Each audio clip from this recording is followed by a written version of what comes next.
중국인들이 일본으로 여행을 가서 여기저기 똥을 싼다고 합니다. 술에 취한 여성들이 행패를 부리며 경찰을 폭행하기도 하고요. 지하철에는 자리가 없다고 누워있기도 합니다. 사슴공원에서는 사슴을 때리기도 하는데요. 이 때문에 일본에서 사업을 하고 계시는 미국인이 굉장히 골치가 아프다고 하는데요. 무슨 사연인지 바로 시작해 보겠습니다. 안녕하세요. 저는 일본에서 렌트카 사업을 운영하고 있는 미국인 제임스입니다. 이렇게 한국에 제 이야기를 전하게 되어 약간 긴장되네요. 저는 가난한 집에서 자랐습니다. 어릴 때부터 공부보다는 생계를 위해 일을 해야 했죠. 학교에서는 성적이 좋지 않았지만 아르바이트나 일을 할 때는 항상 칭찬을 받았습니다. 그런데 제가 일을 잘한다고 인정받기까지 제 인생에 큰 영향을 준 한 한국인이 있었습니다. 고등학교 시절 저는 뉴욕의 한 패스트푸드점에서 아르바이트를 했습니다. 그곳에서 만난 사람이 바로 한국인 진수 형이었죠. 진수 형은 그 패스트푸드점에서 신의 손이라 불릴 정도로 유명했습니다. 그의 손놀림은 너무나 빨라서 햄버거를 만들 때면 손이 보이지 않을 정도였어요. 진수 형이 오기 전에는 손님들이 30분 이상씩 기다리는 일이 다반사였습니다. 하지만 진수 형이 일하는 날이면 주문과 동시에 음식이 나올 정도로 빨랐죠. 손님들은 더 이상 기다릴 필요가 없었습니다. 진수 형의 일하는 모습은 저에게 큰 영감이 되었습니다. 그의 열정과 효율성, 그리고 고객을 대하는 태도는 제가 일에 대한 자세를 바꾸는 계기가 되었죠. 그때부터 저는 어떤 일을 하든 최선을 다하고 효율적으로 일하는 방법을 고민하기 시작했습니다. 진수 형의 일하는 모습은 저에게 마치 신처럼 보였어요. 그의 빠른 손놀림과 효율적인 움직임은 경외감마저 들게 했죠. 저는 그 형을 따라하기 위해 끊임없이 노력했습니다. 처음에는 서툴렀지만 시간이 지날수록 제 손도 빨라지기 시작했고, 더 중요한 것은 일의 전체적인 흐름을 보는 눈이 생겼다는 점입니다. 단순히 내 앞의 일만 보는 것이 아니라 주방 전체의 상황, 대기 중인 주문, 동료들의 움직임까지 한 번에 파악할 수 있게 되었죠. 이런 능력은 제가 어떤 일을 하든 큰 도움이 되었습니다. 패스트푸드점을 시작으로 저는 다양한 아르바이트를 경험했습니다. 운전을 배워 택시 운전도 해보고 배달 일도 했습니다. 어떤 일을 하든 진수 형에게서 배운 효율성과 전체를 보는 시야를 적용했고, 그 덕분에 항상 좋은 평가를 받을 수 있었습니다. 특히 렌트카 회사에서 일할 때 이런 능력이 빛을 발했습니다. 차량 관리부터 고객 서비스, 예약 시스템 관리까지 전체적인 업무 흐름을 파악하고 개선점을 찾아내는데 탁월했죠. 그 결과 회사가 일본에 지사를 열 때 저를 경영자로 발탁하게 되었습니다. 이 모든 과정에서 저는 한국인들에 대한 존경심을 갖게 되었습니다. 진수 형뿐만 아니라 제가 만난 대부분의 한국인들은 일처리가 빠르고 정확했습니다. 그들의 빠릿빠릿한 일처리 방식은 항상 저에게 영감을 주었고 제 자신을 발전시키는 원동력이 되었습니다. 저희 렌트카 회사는 현재 전 세계에서 가장 많은 고객들이 이용하는 업체로 성장했습니다. 처음 일본에서 사업을 시작했을 때 저는 정말 행운이라고 생각했습니다.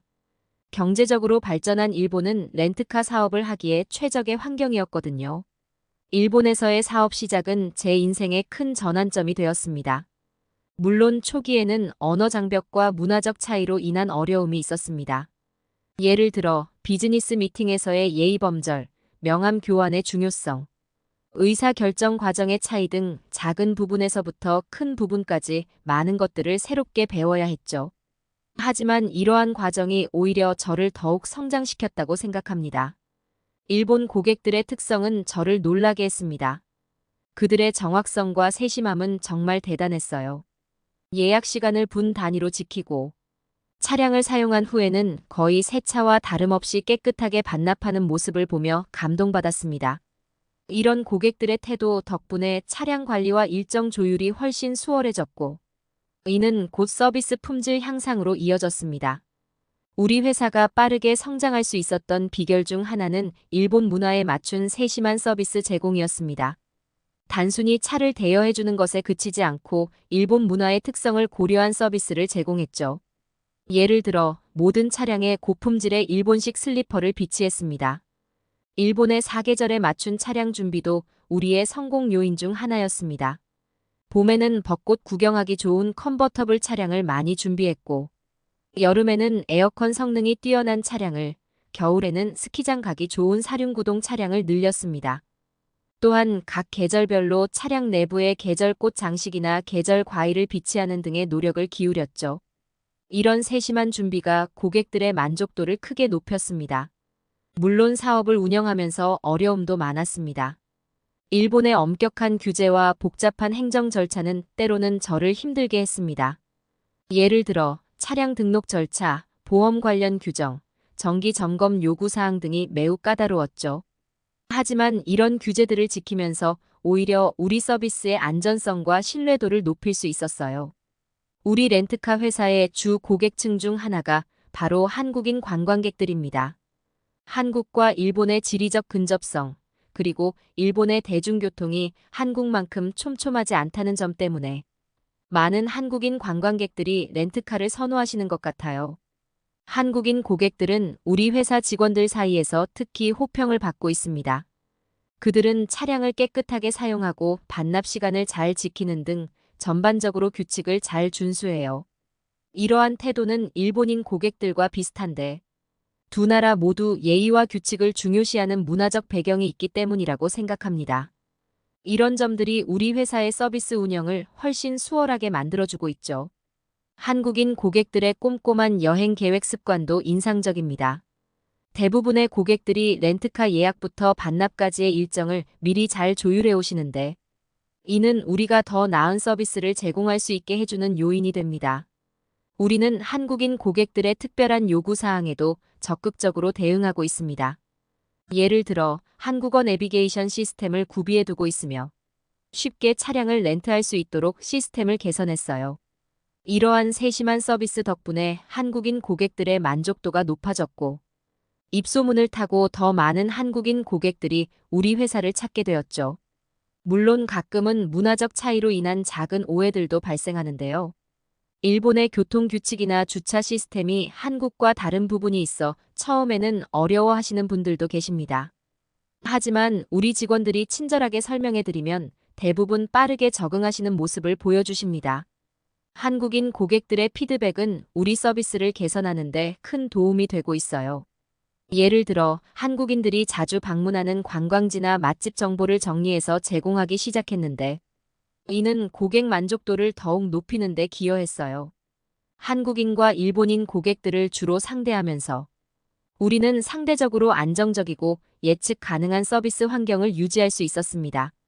두 나라 모두 예의와 규칙을 중요시하는 문화를 가지고 있어 상호 존중의 태도로 서비스를 주고받을 수 있었죠. 이러한 경험들이 우리 회사의 전반적인 서비스 품질을 높이는 데 큰 도움이 되었어요. 최근 일본에서의 사업 환경이 많이 변화하면서 저는 이곳에서 계속 사업을 이어나가야 할지에 대해 깊이 고민하고 있습니다. 여러 가지 요인들이 복합적으로 작용하고 있는데 그 중에서도 가장 큰 문제는 엔화 약세인데요. 과거 경제 강국으로 불리던 일본의 위상이 많이 달라졌어요. 전통적인 수출 강국이었던 일본은 최근 공급망 문제, 저출산 등 구조적인 문제들이 겹치면서 엔화 가치가 크게 하락했고 이는 수출 경쟁력에도 영향을 미치고 있죠. 엔화 가치 하락은 양날의 검과 같은데요. 일견 일본 제품의 가격 경쟁력을 높여 수출을 늘릴 수 있다는 장점이 있지만 동시에 수입 물가 상승으로 인한 인플레이션 우려도 있어요. 이는 결국 일본 국민들의 생활비 증가로 이어져 전반적인 경제에 부정적인 영향을 미칠 수 있어요. 저희 렌트카 사업을 예로 들자면 엔화 약세로 외국인 관광객들은 더 저렴하게 서비스를 이용할 수 있어 좋아하지만 회사 입장에서는 차량 유지보수 비용과 연료비 상승으로 수익성이 떨어지고 있어요. 여기에 일본 직원들의 급여 인상 압박까지 더해져 경영이 점점 더 어려워지고 있는 실정입니다. 또 다른 도전 과제는 일본의 기술력에 대한 위협인데요. 과거 전자제품이나 자동차 분야에서 세계를 선도하던 일본 기업들이 이제는 한국을 비롯한 다른 국가들과의 치열한 경쟁에 직면해 있어요. 이는 우리 렌트카 사업에도 영향을 미치고 있습니다. 예전에는 품질과 기술력 면에서 압도적이었던 일본 차들이 이제는 빠르게 성장한 한국 차들과 경쟁해야 하는 상황이죠. 우리도 이러한 변화에 맞춰 차량 구성을 다양화하고 있지만 쉽지만은 않은 과정입니다. 더불어 전기차나 자율주행차와 같은 새로운 기술 분야에서도 일본이 예전만큼의 선도적 위치를 유지하지 못하고 있다는 점이에요.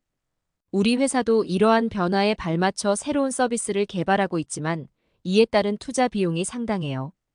이 문제가 장기적으로 일본 경제에 미칠 영향을 고려하지 않을 수 없어요.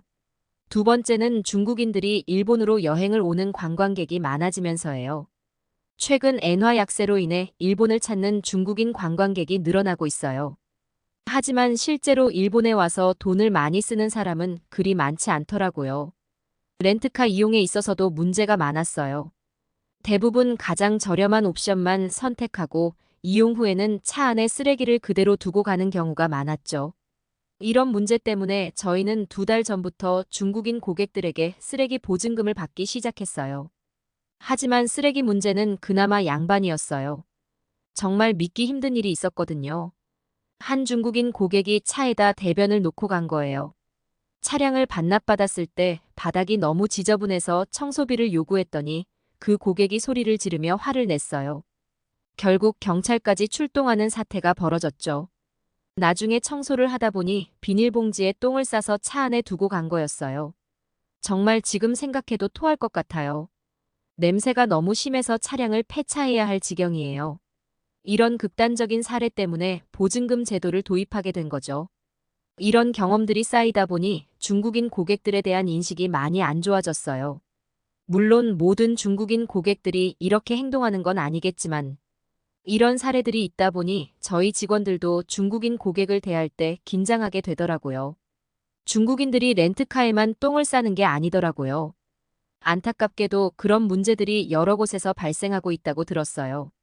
특히 오키나와 같은 인기 관광지에서 이런 일들이 자주 일어나는 것 같아요.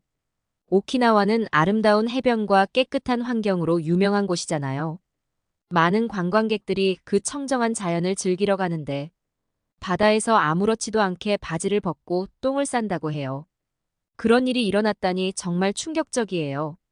이런 행동은 환경 오염뿐만 아니라 다른 관광객들의 경험도 망치게 되는 거예요. 엘리베이터나 다른 관광지에서도 그런 일이 있기도 하고요. 한 번은 진짜 어이없는 일이 발생하기도 했는데요. 우리 렌트카 업체에서 차를 빌린 중국인이 있었는데 그 사람이 차를 바닷가에 끌고 갔더라고요. 그것도 모자라서 차 위에 올라가서 포즈를 취하면서 사진을 찍었다니까요. 우리 업체에서 제일 비싼 차였어요. 8천만 원짜리라 정말 고급 차량이었죠. 근데 그 사람들이 그 비싼 차를 오랫동안 바다에 대놓고 사진을 찍은 거예요. 얼마나 위험한 짓인지 알고 그랬는지 모르겠어요. 아시다시피 바닷물이 차에 들어가면 부식이 되잖아요. 그런데 이 사람들 차 반납할 때 아무 말도 안 했어요. 나중에 보니까 차량 바닥에 녹이 쓴 거예요. 아무리 닦아도 안 지워지더라고요. 결국 카센터에 가봤죠. 카센터에서는 바닷물을 먹은 것 같다고 하셨어요. 그리고 며칠 후 커뮤니티에 올라온 사진을 한 장 보고 경악했는데요. 글쎄 저희 렌트카를 바닷가에 끌고 나가서 사진을 찍고 차 위에 올라가서 서로 잘생겼다느니 한참을 놔뒀더라고요. 그 사진을 찍은 분도 바닷가에 가지고 간 게 하도 어이없어서 찍었다고 해요. 그래서 그 중국인한테 비용 청구하려고 연락을 몇 번이나 했는데 전화를 안 받는 거예요. 결국은 저희가 비싼 돈을 들여 처리를 했습니다. 요즘 일본에 중국인들이 너무 많이 와서 다들 고개 절레절레 흔들고 있어요. 예전엔 중국인들이 큰손이라고 해서 돈을 막 쓴다는 소문이 있었잖아요. 근데 지금은 완전 딴판이에요. 중국 경기가 워낙 안 좋아져서 그런지 구매력이 바닥을 치고 있어요. 돈은 안 쓰는데 문제는 비매너 논란으로 여기저기 시끄러워요. 어떤 사람들은 금연구역인데도 담배를 버젓이 피우고 있더라고요. 아무 눈치도 없이 말이에요. 한 번은 제가 공항에 있었는데 비행기 타려는 중국인들이 가지고 갈 수 없는 물건을 들고 가려고 하더라고요. 직원이 제지했더니 갑자기 혼자 흥분해서 난리도 아니었어요. 소리 지르고 난동 부리고 정말 보기 민망했죠. 요즘은 다들 저가 여행으로 오니까 돈은 안 쓰고 인원만 많이 온다고 해요. 와서 편의점만 이용하는 거예요. 근데 그것도 모자라서 편의점을 쓰레기장으로 만들어 놓고 가요. 저도 사업하는 사람이라 손님은 좋아해요. 근데 이런 손님들은 솔직히 안 왔으면 좋겠어요. 돈도 안 쓰고 문제만 일으키니까 저같이 일본에서 관광업을 하는 사람들이 정말 힘들어요. 그뿐만이 아닙니다. 여자 중국인들이 새벽부터 술을 마시더니 갑자기 난리가 난 거예요. 술에 취해서 서로 싸우고 고성방가에 시끄러웠죠. 그래서 결국 누가 경찰을 불렀어요. 경찰이 오니까 오히려 더 난리가 난 거죠. 그 중국인 여자들이 경찰을 때리고 소리를 지르고 진짜 말도 안 되는 광경이었어요. 경찰이 체포하려고 해도 소리 지르면서 저항하고 주변에 있던 일본 사람들은 그저 어안이 벙벙해서 구경만 하고 있더라고요. 이런 일이 한 번이면 다행이겠지만 요즘 이런 일이 너무 자주 일어나요. 중국인들이 많이 오는 관광지는 거의 매일 밤 이런 식이래요. 술 마시고 싸우고 소리 지르고 특히 밤에 더 심해요. 술에 취해서 거리를 활보하면서 고성방가에 주변 상점들이나 주민들은 정말 죽을 맛이죠. 그리고 이게 또 SNS에 퍼지면서 일본의 이미지까지 나빠지고 있어요.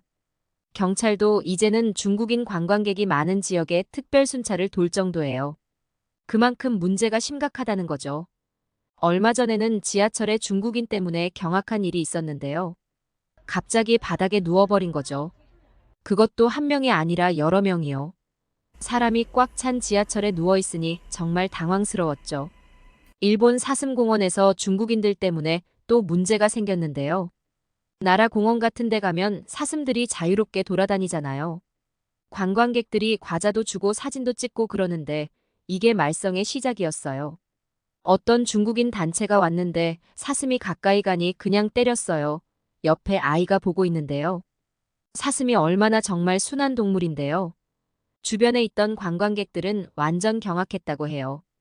솔직히 말해서 우리 같은 관광업 종사자들은 이제 중국인 손님만 보면 긴장부터 돼요.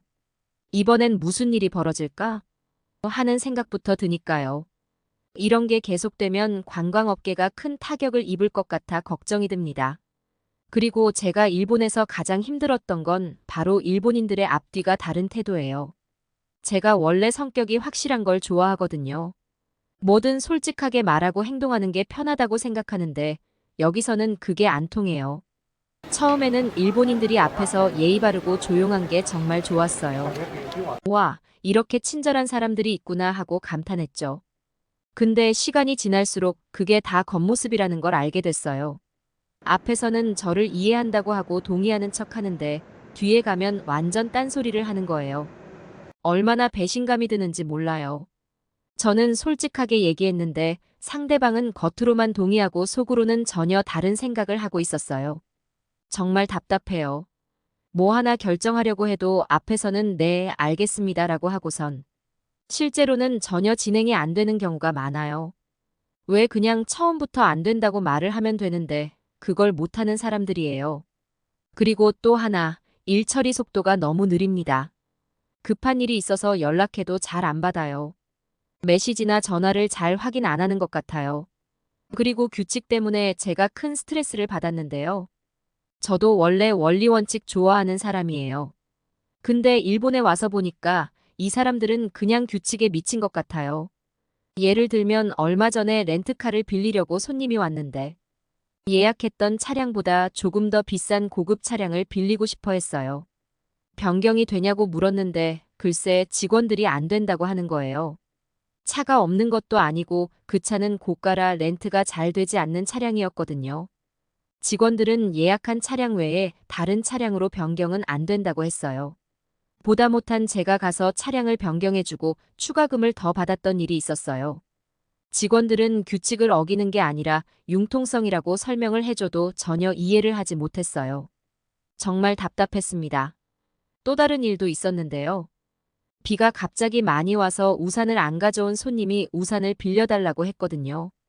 근데 직원이 하는 말이 저희 회사 서비스에 우산 대여 서비스는 없다고 말하는 거예요. 사실 우산도 많고 그냥 인간적으로 빌려줄 수 있는 문제인데 매뉴얼 외에는 아예 생각 자체를 못하는 것 같았어요. 그리고 또 하나, 언어 문제도 심각해요. 영어를 전혀 못하니까 외국인 손님이 오면 대화가 안 돼요. 요즘 외국에서도 손님이 많이 오는 편인데 외국인 직원들이 오면 다들 아무 말도 못해요. 결국 제가 나서서 통역을 했어요. 21세기의 관광지에서 일하는 사람들이 영어를 못한다니 이해가 안 가죠. 영어 공부를 하라고 해도 업무 시간 외에는 개인 시간이라고 대답했습니다. 그러다 신기하게 얼마 전 우연한 알바생이 왔는데 한국인이었어요. 이 학생이 한국에서 일본어 교육과를 졸업하고 워킹 홀리데이로 일본에 왔는데요. 저희 업체에 아르바이트를 하러 왔는데 일을 너무 잘하는 거예요. 성격이 좀 급한 편이긴 해요. 근데 그게 오히려 저랑 일하기에는 딱이더라고요. 일본 직원들처럼 늘어지지 않고 빠르게 일 처리하니까 말이에요. 특히 외국인 손님 응대하는 부분에 놀랐는데요. 영어를 잘하는 건 아닌데 구글 번역기랑 손짓발짓으로 어떻게든 의사소통을 다 해내더라고요. 일본 직원들은 영어 손님만 오면 도망가는데 말이에요. 그리고 급한 일이 있어서 메시지 보내면 5분 안에 답장이 와요. 일본 직원들은 1시간 지나도 연락이 안 되는데 말이에요. 뭐든 속전속결로 처리하니까 저도 속이 다 시원해요. 진짜 이 친구 덕분에 스트레스가 좀 풀리는 것 같아요. 문득 이 학생이 그냥 알바가 아니라 정직원이면 얼마나 좋을까 생각했죠. 아쉽게도 이 친구는 일본에서 계속 있을 생각이 없다고 해요. 알바만 하고 한국 돌아가서 일본어 교사가 될 거라고 하더라고요.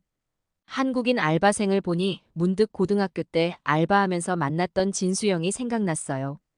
그때 그 형에게 배웠던 업무 처리로 제가 이 자리에 오게 된 것도 감사했고요. 요즘 일본에서 오래 일하다 보니 스트레스가 많아서 원형 탈모까지 왔어요. 그래서 진지하게 미국으로 돌아갈 생각을 하고 있습니다. 돌아가기 전에 한국 여행을 다녀올까 해요. 혹시 연락이 닿는다면 진수영을 다시 만나고 싶은 생각도 들고요. 이번 한국 여행으로 새로운 시작이 될지도 모르겠습니다. 일본에서는 뭔가 계속 부딪히는 느낌이 들었는데 한국인들과는 제가 잘 맞는 것 같아요. 일하는 스타일부터 소통하는 방식까지요. 미국이든 한국이든 기회가 된다면 한국인들과 함께 일해보고 싶은 생각도 듭니다.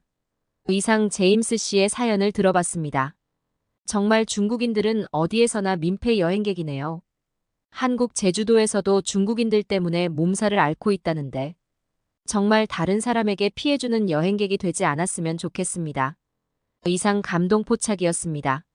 사연이 마음에 드셨다면 좋아요와 구독 부탁드립니다. 시청해주셔서 감사합니다.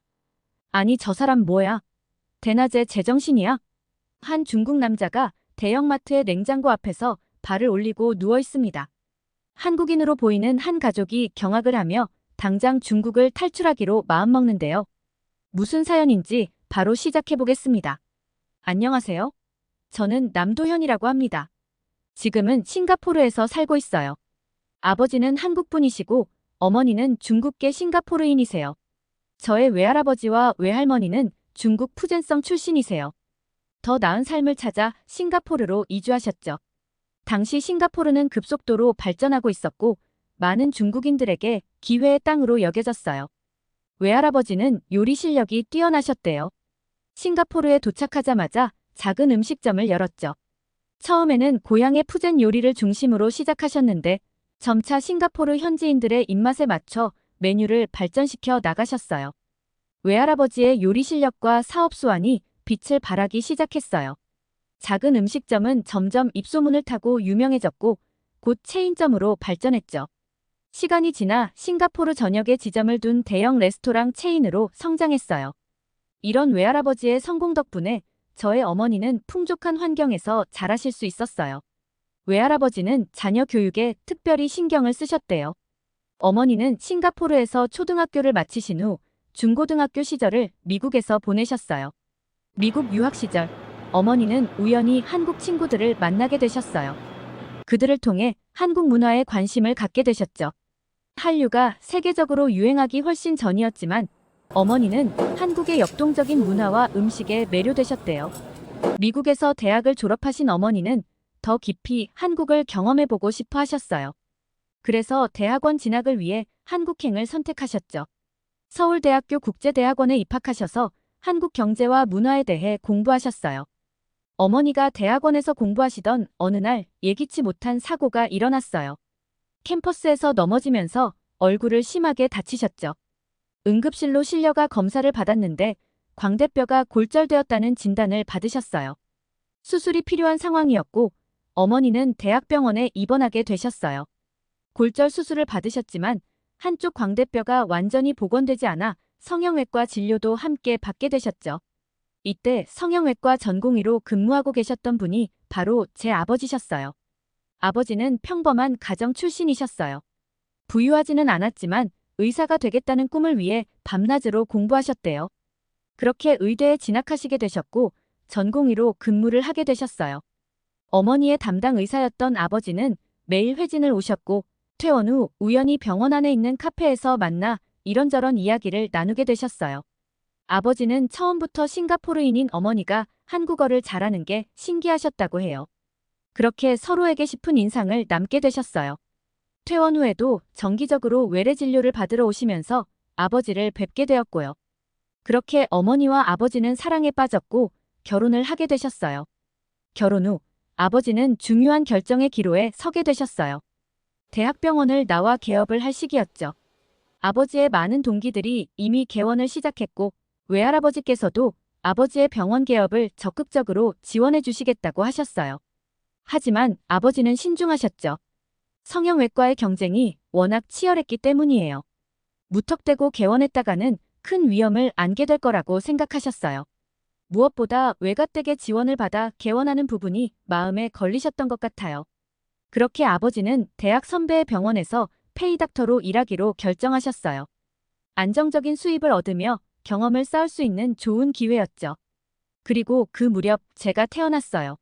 저희 가족은 여의도에 보금자리를 마련했어요.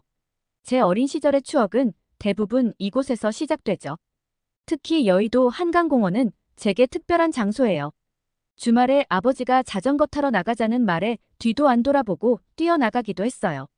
한강공원은 저희 가족의 놀이터였고 제가 처음으로 자전거 타는 법을 배운 곳도 바로 그곳이에요. 아버지가 자전거를 잡고 계시던 느낌, 그리고 처음으로 혼자 페달을 밟았을 때의 그 짜릿함은 아직도 생생히 기억해요. 그 기억은 오랫동안 제 마음속에 남아있었죠. 봄이 되면 한강변을 수놓은 벚꽃의 향연은 또 기가 막히죠. 벚꽃이 떨어지는 시기에 나무 밑을 걷다 보면 눈이 내리는 느낌이었어요. 저와 동생은 벚꽃비를 맞으며 신나게 뛰어다녔어요. 지금도 어린 시절 저희가 뛰어놀던 여의도 윤중로는 아직도 어머니의 기억에 사진 조각으로 남아있으시대요. 여름에는 잔디밭에 누워 더위를 피하기도 했고 가을에는 노을 지는 강변을 거닐며 도시락을 먹기도 했어요. 겨울에는 꽁꽁 언 한강을 바라보며 먹는 따뜻한 어묵 한 그릇은 세상 어떤 것과도 바꿀 수 없는 추억이었어요. 어머니도 한국 생활을 정말 좋아하셨어요. 저희를 키우면서 한국말은 더 느셨고 어느새 한국 문화에 완전히 적응하셨죠.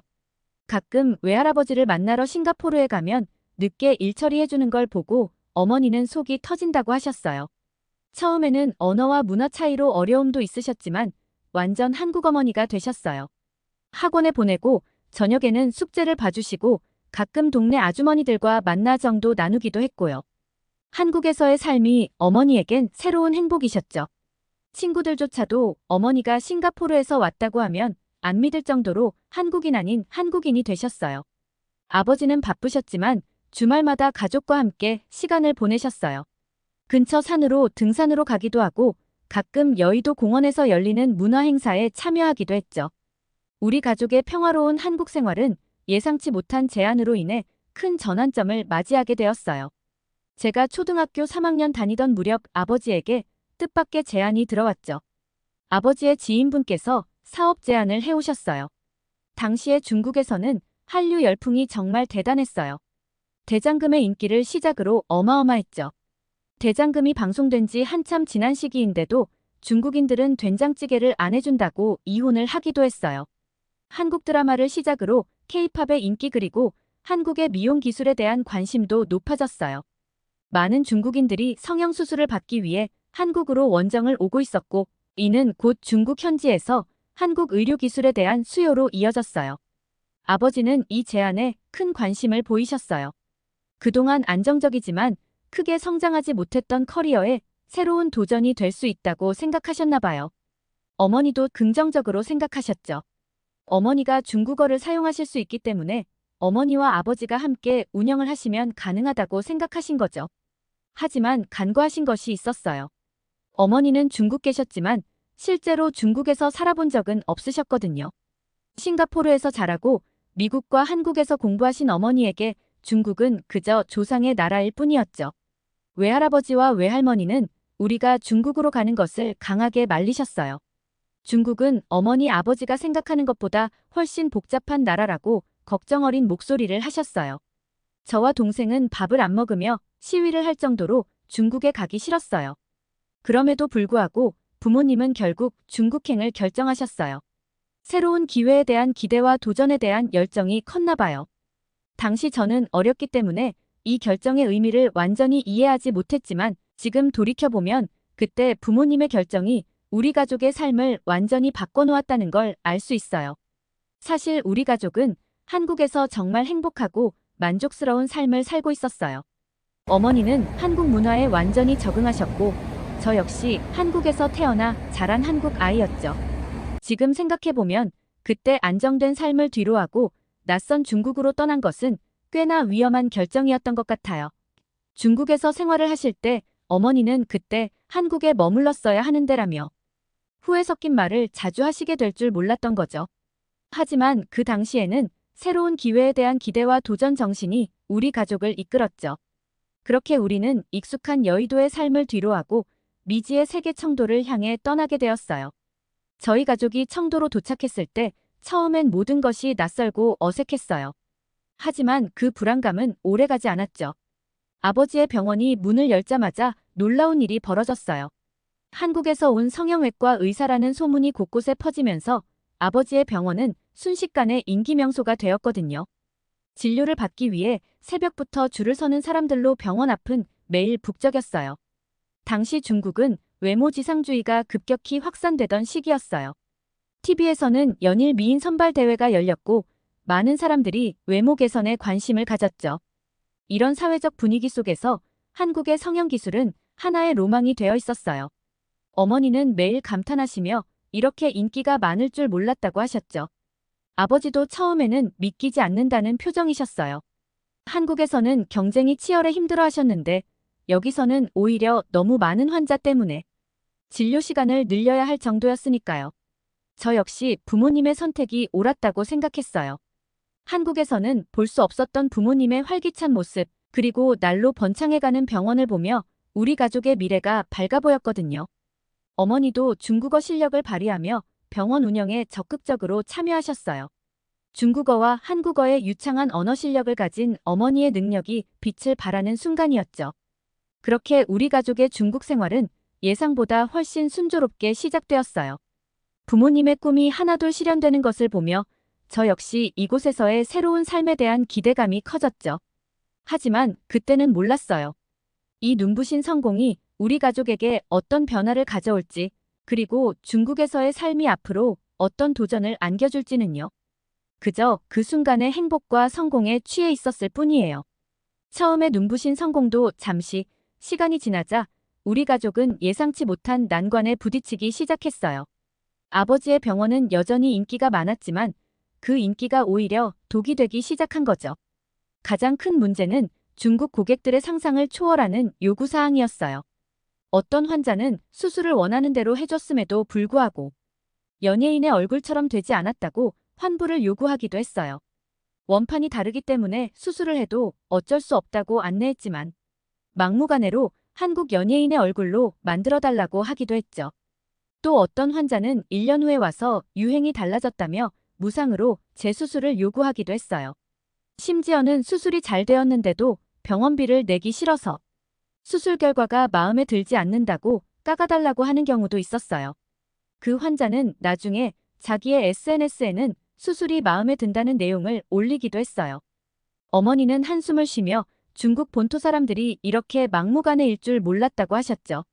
할아버지가 그렇게 만류하신 이유를 알겠다고 하셨어요. 외할아버지의 걱정 어린 조언이 현실이 된 거죠. 하지만 이것은 시작에 불과했는데요. 중국 정부의 규제가 점점 심해지기 시작했기 때문이에요. 한국계 성형외과의 인기가 배가 아팠던 공산당은 갖가지 이유를 들머 터무니없는 세금을 부과하기도 했어요. 게다가 중국 브로커들의 불법 행위도 문제였는데요. 그들은 한국에서 성형외과 의사가 아닌 다른 의사들을 데려와 미용실 같은 곳에서 불법 수술을 했어요. 그렇게 부작용이 생기면 한국 의사가 실력이 없다는 듯이 뉴스에서 연일 보도했죠. 그래도 아버지는 한국에서의 오랜 페이닥터의 경험으로 중국에서 입지를 다지셨어요. 시간이 흐르면서 아버지의 병원은 점점 더 큰 규모로 성장했어요. 직원도 많아지고 심지어 아버지 밑으로 2명의 전문의를 둘 정도로 사업이 번창했죠. 겉으로 보기에는 우리 가족이 중국에서 크게 성공한 것 같았어요. 하지만 아버지는 한국으로 돌아가고 싶다고 말씀하셨죠. 어머니께서도 그동안 힘들게 일구어냈지만 다시 한국으로 돌아가고 싶다고 말씀하셨고요. 아버지와 어머니께서는 한국으로 돌아가려는 준비를 하시는 중에는 더 큰 난관에 부딪히기도 했는데요. 중국에서 기업을 청산하는 과정이 너무나 복잡하고 까다로웠거든요. 한국에서는 가게를 정리할 때 권리금이라도 받을 수 있잖아요. 근데 중국은 공산당에게 모든 걸 반납해야 한대요. 병원을 위해 분양받은 건물은 주변 지역의 땅값이 올라도 철수할 때는 정부에 반납해야 한다고 했죠. 부모님께서는 그런 보상을 제대로 받지 못하더라도 한국으로 돌아가시겠다고 하셨어요. 그렇게 저희는 다시 한국으로 가는 준비를 시작했는데요. 사실 저희가 중국에서 적응하기 더 힘들었던 문제는 바로 위생 문제였어요. 중국에서의 생활이 길어질수록 우리 가족은 위생 문제로 인한 충격의 연속을 겪어야 했어요. 처음에는 문화 차이겠지라고 생각했던 것들이 시간이 지날수록 심각한 문제로 다가왔죠. 특히 중국인들의 머리 감는 문화는 저희를 치를 떨게 만들었는데요. 머리가 떡이 져 있는 사람들이 한둘이 아니에요. 머리를 언제 감았냐고 물으면 대답을 못해요. 또 거리를 걷다 보면 때가 꼈는지 반들반들해진 자켓을 입은 사람들을 쉽게 볼 수 있었어요. 그들이 지나갈 때마다 코를 스치는 쾌쾌한 냄새는 정말 견디기 힘들었죠. 공공장소의 위생 상태는 더 충격적이었어요. 어느 날 공중 화장실에 들어갔다가 저는 입을 다물지 못했어요. 머리 감기 금지, 발 씻기, 목욕하기 금지라는 안내문이 붙어 있는 거예요. 이런 안내문까지 붙일 정도면 얼마나 이런 행동들을 하는 사람들이 많다는지 아시겠죠?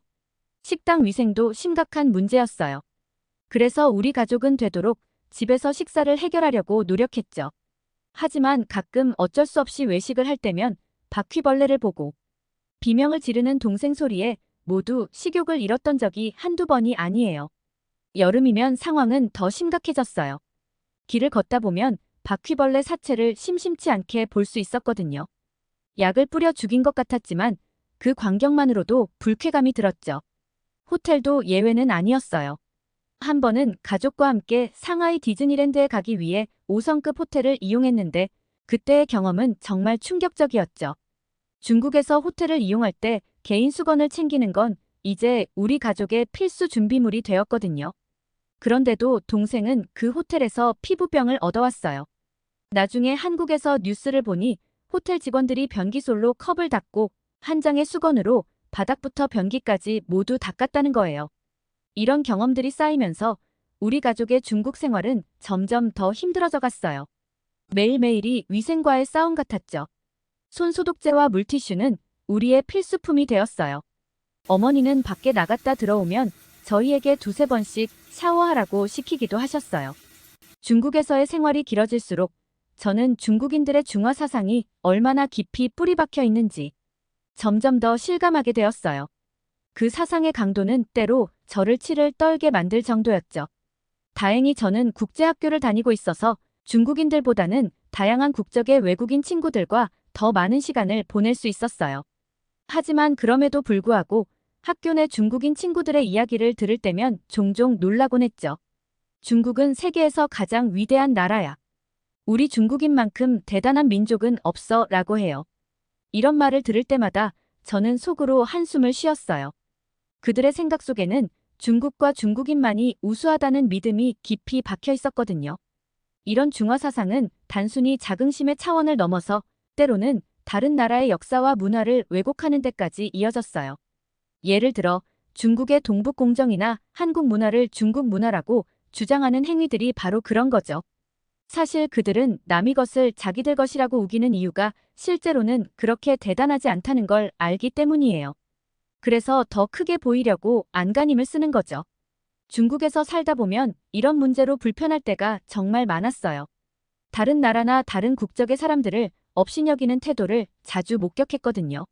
실제로 중국에서 살아보면 중국인들이 그렇게 대단하지 않다는 걸 알 수 있는데 말이에요. 가장 충격적이었던 경험은 몇 년 전 태산으로 여행 갔을 때였어요. 태산은 중국 역대 황제들이 하늘의 신에게 제사를 지내던 신성한 장소예요. 황제들이 산에 오르기 전 머물던 행궁도 있는 역사적으로 매우 중요한 곳이죠. 그런데 그곳에서 본 광경은 정말 믿기 힘들 정도였어요. 멀지 않은 곳에 화장실이 있는데도 불구하고 몇몇 사람들이 행궁 문화재 잔디밭에서 아무렇지도 않게 용변을 보고 있었던 거예요. 중국인들이 자랑스러워하는 위대한 문명과 눈앞에 펼쳐진 현실 사이의 괴리를 실감했어요. 역사적으로 대단한 유물이 있는 곳에서 저런 행동을 하다니 정말 이해할 수 없었죠. 예전엔 외가댁이 중국계 싱가포르인이라고 말하고 다녔는데 그 이후로는 절대 그렇게 말하지 않아요. 아버지는 한국인, 어머니는 싱가포르인이라고 말하죠. 우리 가족이 한국으로 돌아가야겠다고 결심한 결정적인 계기가 있었어요. 그건 바로 대형마트에 갔을 때 겪은 충격적인 경험 때문이었죠. 몇 년 새 중국도 극심한 더위에 시달리기 시작했어요. 어느 무더운 여름날, 우리 가족은 시원한 곳에서 시간을 보내고 싶어 쇼핑을 하러 대형마트로 향했죠. 쇼핑도 하고 구경도 할 겸 가벼운 마음으로 갔는데 그곳에서 본 광경은 정말 경악스러웠어요. 마트에 들어서자마자 우리는 이상한 광경을 목격했어요. 저게 뭐지? 동생이 놀란 목소리로 물었어요. 한 중년 남성이 냉동 소시지를 겨드랑이에 끼운 채 앉아 있었거든요. 더위를 식히려는 듯 했지만 그 모습은 너무나 충격적이었죠. 그것만이 아니었어요. 마트 한쪽에 있는 대형 냉장고 앞에서는 또 다른 기이한 광경이 펼쳐지고 있었어요. 냉장고 문을 활짝 열어놓고 발을 올려놓은 채 시원함을 즐기고 있는 거예요. 영업장 통로에는 사람들이 길을 막은 채 바닥에 앉아 있었어요. 마치 자기 집 거실인 것처럼 편하게 쉬고 있었죠. 하지만 진짜 충격은 가구 코너에서 일어났어요. 판매용으로 진열된 소파와 침대에 사람들이 자리를 잡고 앉아 있었거든요. 어떤 젊은 엄마는 소파에서 아기에게 모유를 먹이고 있었고 심지어 기저귀까지 갈아주고 있었어요. 과일 코너에서는 사람들이 진열된 과일을 마음대로 먹고 있었어요. 어떤 과일은 껍질만 남아있을 정도였죠. 그리고 침대 매장에서 본 광경은 정말 믿기지 않았어요. 한 중국 남자가 배를 보이며 진열된 침대에서 코를 골며 자고 있었거든요. 마트에서 나오는 길에 우리 가족은 모두 침묵에 빠졌어요. 그동안 겪었던 모든 불편함과 충격들이 이 한 번의 경험으로 폭발한 것 같았죠. 집으로 돌아오는 차 안에서 아버지가 한국으로 탈출해야 할 것 같다고 말씀하셨어요. 그렇게 저희 가족은 모두 동의했어요. 결국 우리 가족은 중국을 떠나 한국으로 돌아오기로 결정했어요. 아버지는 병원 정리 과정에서 약간의 손해를 보셨지만 다행히 그동안 중국에서 번 돈이 있어서 한국에서의 새 출발을 준비할 수 있었죠. 한국으로 돌아온 후 우리 가족의 삶은 많이 달라졌어요. 동생은 국제고등학교에 진학해서 공부하고 있는데 정말 만족해하고 있어요. 중국에서의 경험 덕분인지 한국 생활에 더욱 감사해야 하는 것 같아요. 저는 처음에 한국에서 검정고시를 보고 아버지처럼 의대에 진학하고 싶었어요. 하지만 한국에서는 내신이 없어서 의대 진학이 쉽지 않다는 걸 알게 되었죠. 그래서 외할아버지가 계신 싱가포르로 와서 공부를 하게 되었고 지금은 의대 1학년에 재학 중이에요. 싱가포르에서의 생활은 중국에 비하면 정말 좋아요. 하지만 솔직히 말하면 저는 여전히 한국이 그리워요. 대학 생활을 마치면 꼭 한국으로 돌아가고 싶어요. 방학 때마다 한국에 가는 게 저의 작은 행복이에요. 여기서 재미있는 점을 발견했어요. 싱가포르에서 중국계처럼 생긴 분들에게 어디 출신이냐고 물어보면 절대로 중국이라고 대답하지 않아요. 그분들은 모두 자신을 싱가포르인이라고 해요. 저도 마찬가지예요. 중국에서의 경험이 그리 길지 않았지만 제 인생에서 가장 끔찍한 시간으로 기억되고 있거든요. 우리 가족은 이제 중국으로 여행조차 가지 않기로 했어요. 한국으로 가서 초등학교 때 같이 다녔던 친구들을 만나면 정말 반가워요. 오랜만에 본 저를 따뜻하게 맞아주는 친구들을 보면 한국의 정문화가 얼마나 소중한지 다시 한번 깨닫게 돼요. 이런 경험들을 통해 저는 한국이 정말 최고의 나라라는 걸 다시 한번 느끼고 있어요. 깨끗한 환경, 발달된 기술, 그리고 무엇보다 따뜻한 인간관계. 이 모든 것들이 한국을 특별하게 만드는 것 같아요. 앞으로도 싱가포르에서 공부하면서 아버지처럼 의사가 되길 원해서 열심히 공부 중이에요. 아버지가 한국인이어서 얼마나 다행인지 제가 한국 국적이어서 정말 행복합니다. 싱가포르에서도 한류가 유행이다 보니 외할아버지, 외할머니께서는 사위가 한국인이라고 얼마나 자랑하고 다니시는지 몰라요. 저도 아버지가 한국인이어서 얼마나 다행인지 제가 한국 국적이어서 정말 행복합니다. 오늘 사연은 여기까지였습니다. 도현 씨의 중국에서의 경험은 비록 힘들었지만 한국, 중국, 싱가포르를 오가며 겪은 경험들이 큰 영향을 끼치며 도움이 되실 거라고 믿습니다. 도현 씨의 앞날을 응원하면서 오늘의 이야기 마치겠습니다.